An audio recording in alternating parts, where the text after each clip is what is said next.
কথা শ্ৰী কিৰণ ওৰাং। আমি বৰ সহজ সৰল মানুহ। দাদা, নাহিবচোন নিৰ্বাচনৰ সময়ত আমাৰ বাগানলৈ। ৰাতিৰ এসাঁজ খানা খাই আমাৰ ঘৰৰ আলহী হ'বলৈ। আমাৰ মানুহবোৰ বৰ সহজ সৰল, বৰ মৰমীয়াল। চিনি নাপায় আপোন বোলা মানুহবোৰ কিমান স্বাৰ্থপৰ। দিছপুৰৰ গাদীৰ লালসাই মন্ত্ৰীও সলাই শ্ৰমিকৰ ৰূপ।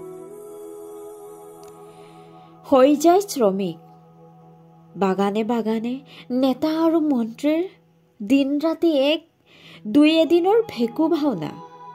স্বাৰ্থসিদ্ধি নেতাৰ প্ৰকৃত চৰিত্ৰ ৰূপ। চাহ শ্ৰমিকৰ সমস্ত দুখ বেদনা ভগৱান ৰূপী নেতাই পূৰ্ণ কৰিব। তেনে মিছা প্ৰতিশ্ৰুতি প্ৰলোভন দিবলৈ নাহিবচোন দাদা নিৰ্বাচনৰ সময়ত আমাৰ বাগানলৈ। দেশ মোৰ স্বাধীনতাৰ ৭৫ বছৰ অতিক্ৰম কৰিলে। আজিও আমিবোৰ পৰাধীন। নাই কোনো নিজস্ব ঘৰ, নাই কোনো মাটি এটুকুৰা। জীৱন গঢ়াৰ, ভৱিষ্যত উজ্জ্বল কৰাৰ পৰিকল্পনাবোৰ আমিও কতবাৰ ৰচনা কৰোঁ। বেলি ওলোৱাৰ লগে লগেই আৰম্ভ হয়।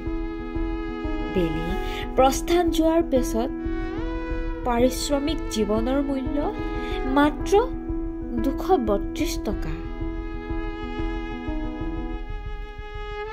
সপোনবোৰ পূৰ্ণ কৰাৰ বাসনা জীয়াই জীয়াই মাৰি দিয়ে দাদা। দাদা, নাহিবচোন নিৰ্বাচনৰ সময়ত আমাৰ বাগানলৈ। কথাবোৰ প্ৰকাশ কৰিলে চকুলো বৈ যায়।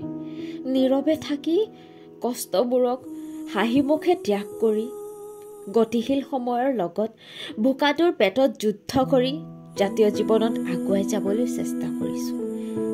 দাদা, নাহিবচোন নিৰ্বাচনৰ সময়ত আমাৰ বাগানলৈ। ধন্যবাদ।